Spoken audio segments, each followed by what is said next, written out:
اللہ کی نعمت ہے پیسہ، پر آج ہماری ایسی سوچ بن گئی ہے کہ اگر ہمارے پاس پیسہ ہے تو سب کچھ ہے، اگر پیسہ نہیں تو کچھ نہیں۔ تو آپ اس ویڈیو کو دیکھیں۔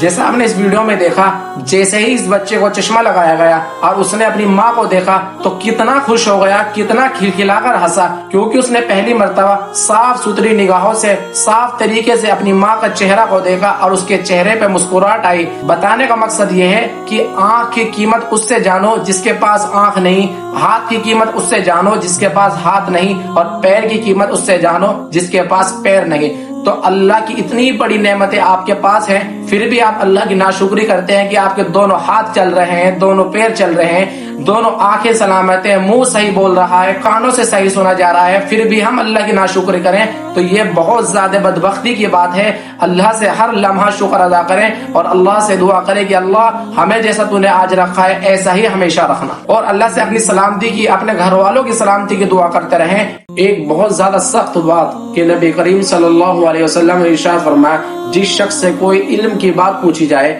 کہ جس شخص سے کوئی علم کی بات پوچھی جائے اور باوجود جاننے کے وہ شخص اس بات کو چھپا لے، اس بات کو نہ بتائے، تو اللہ تعالیٰ اس کو قیامت کے دن آگ کی لگام ڈالیں گے۔